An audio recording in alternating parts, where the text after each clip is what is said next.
welcome back to Wild and Free Art. Today I'm going to take you with me on a little adventure attempting to do no-sew tab binding. Now, I've never done it before, so this is new, but I have watched a lot of videos, so I'm hoping I can manage to pull it off. So what you'll need for your tab binding is your covers and your signatures. For tab binding, it needs to be an even number. So that includes your covers. So I've got 1, 2, 3, 4, 5, 6, 7, 8, 9, 10, 11, 12. It can be as few or as many as you like. And tab binding is usually done for single pages or for single signatures, like one-page signatures. But I wanted to, test the boundaries, even though I've never done it before. So what I did was actually I made 2-page signatures here, and then I just ran them through the sewing machine to sew them together. So I'm going to treat each one like as if it's an individual page or individual signature. So hopefully that will work. The next thing that you're going to need is a fabric to use to make the tabs. Now, the tabs will be on the cover and on the back cover, so make sure when you do your cover that you consider that. And the tabs will need to be, you need to space them so that you have actual space for the in-between ones. So for example, here on the front cover, we're going to do 2, for example. Then on the next one, you'll be doing 2, but you need to make sure that there's space in between each one. So when you're measuring for that, just remember to consider that you have to fit the other tab in the gap when you're doing it. I've seen people doing it with 5, so 3, 2, 3, 2. I've also seen people do it with 2, but I'm debating here whether or not I could squeeze in a 5th. Might be able to, actually. So what I've done is I've taken my fabric that I want to use, which is the grungy fabric that we made a couple weeks ago. And I have decided on this length, which is about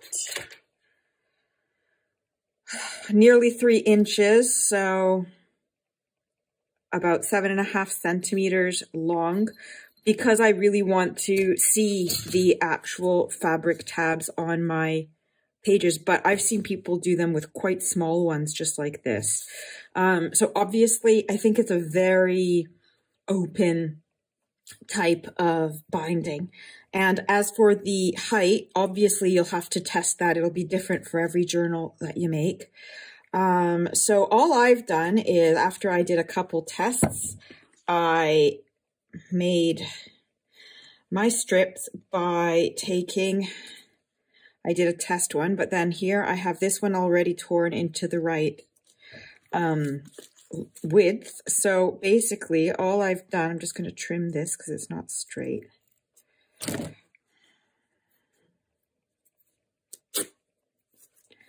Is I just lay it on top, more or less to the width that I want. It doesn't have to be perfect. Then I just do a little snip with my scissors and pull.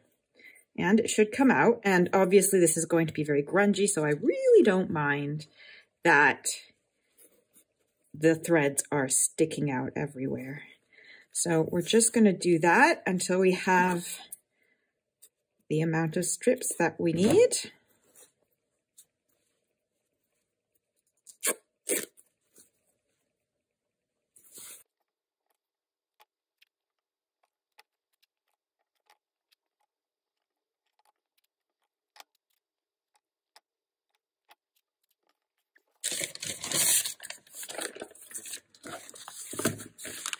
So once you have your strips, I don't know if I have enough yet, but we'll find out as we go along. What you're going to want to do is to stack your book and your signatures, your covers and your signatures, sorry, in the order that you want them. So make sure that they're all facing the right direction, that you have everything that you want going the way you want it, because you're going to be working your way from the front to the back, alternating the tabs.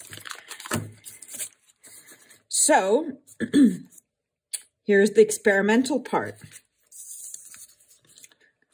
First step, put the tabs on the front cover.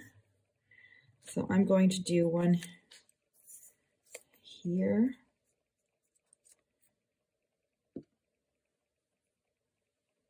And at the bottom.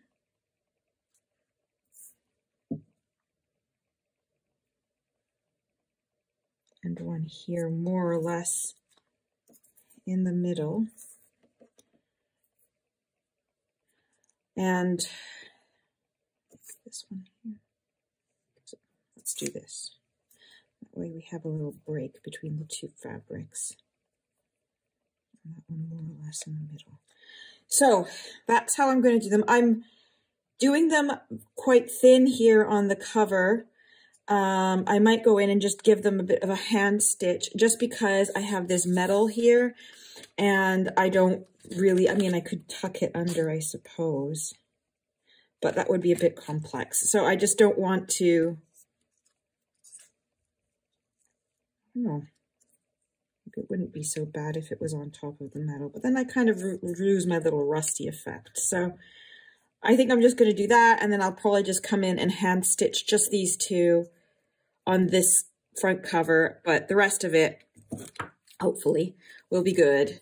Now, because this front cover is quite uneven, I have burlap and all that stuff, I want to make sure that it sticks and stays where it's supposed to. So what I'm going to do is just put a little strip of the E6000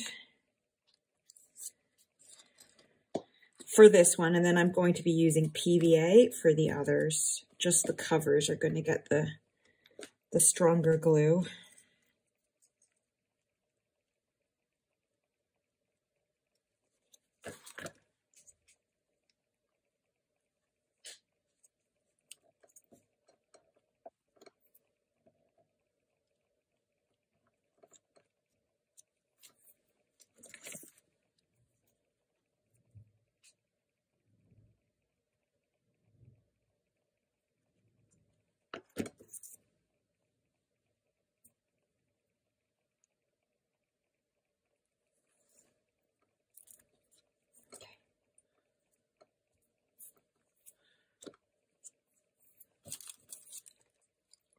Why do I keep losing things?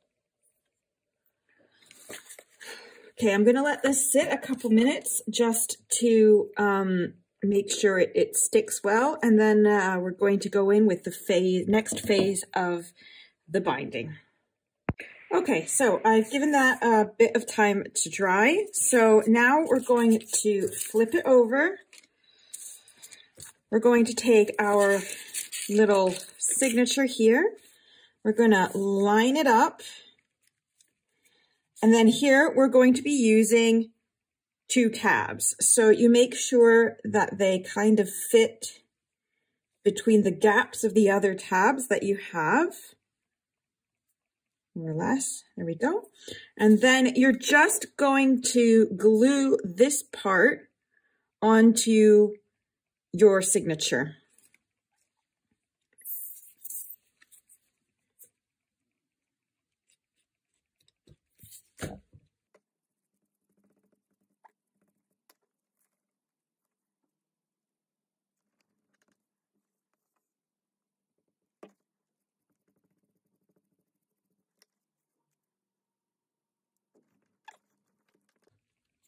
So now you've got the tabs on here. You're going to flip it over, line it up with the edge.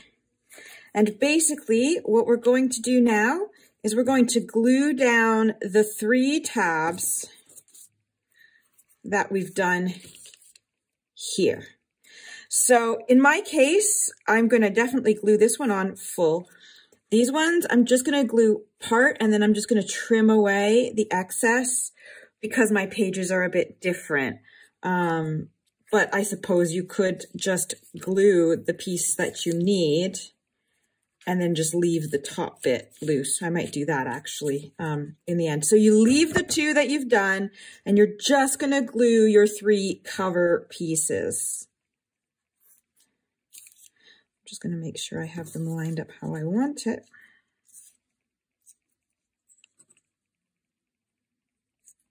Okay.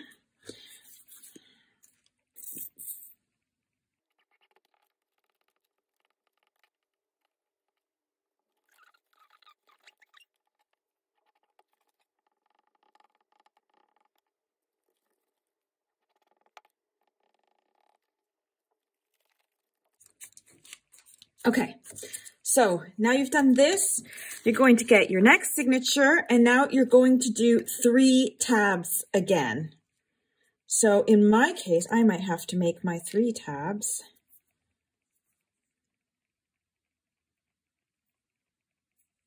Just touch there. Might need to be a bit on the thinner side. Here. So you have to remember you've got your 2 here.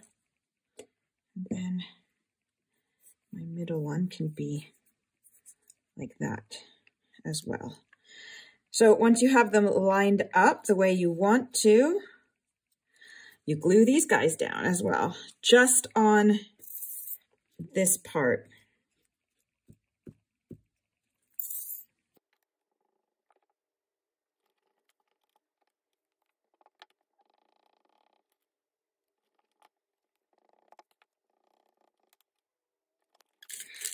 So once you've glued these tabs, you're going to flip over. Go. And you're going to glue the 2 tabs from the first one. And then you're just going to keep going, doing the same thing. 3, 2, 3, 2, 3, 2, 3, 2, until you reach your back cover.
Okay, so when you reach your last signature, you're not going to be then adding more tabs after that. So you're not going to be adding tabs to your cover, because what you're going to do is you're going to be using these tabs to attach to the cover. So I'm just going to glue these tabs on, and then I will show you what I mean.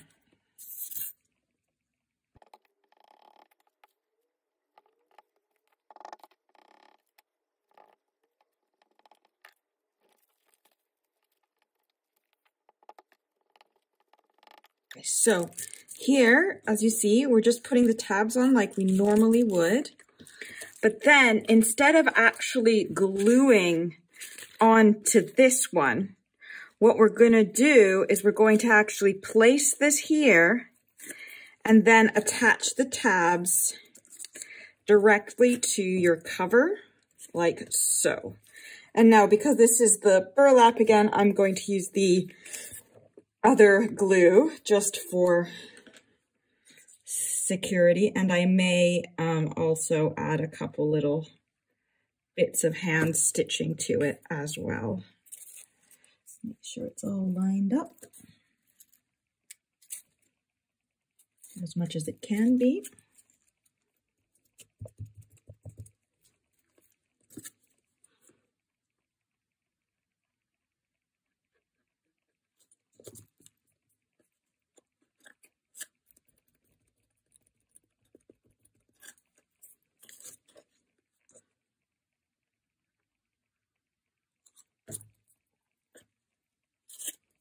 Okay, so I am going to leave this to dry and wash my hands, and then we will have a look and see how the binding has actually come out. Okay, here we go. Here it is. Are you ready? Here is what the spine looks like. Don't know if you can see, but I just love that nice grungy look it gives to it. And this binding does allow for the pages to lie flat, like so. And even though I've done just 2-page signatures, because I just did 2 pages and sewed them right down the middle, they lie flat as well. And it just adds this extra layer of texture and grunge, in my opinion, to the binding. If you don't want all of this, you would make smaller tabs and just have a tiny bit. I mean, obviously it depends on the book that you're making and how you want it to come out. But I am pretty pleased with my very first results. I do feel maybe it's a little bit floppy. So maybe when I stitch it, I might be able to, or I might run just a little bit of PVC glue down just the back to give it a little bit more sturdiness, but I don't know. I think that the floppiness is mostly this back cover, so I might resolve that when I stitch it a little bit. But we'll see when I do the full flip through, which hopefully I will do as soon as I'm finished making this, decorating it. I will tell you what I did. So I hope that you have enjoyed this little mini tutorial on tab binding and that you will give it a go. If you do like this kind of content, do please consider subscribing and clicking the notifications on. I am getting close to that 500 subscriber mark, which is very exciting. So you might definitely want those notifications on so you can find out when I do my 500 subscriber giveaway when I get there. In the meantime, let me know what you think below, and I hope you have a wonderful day. Bye-bye.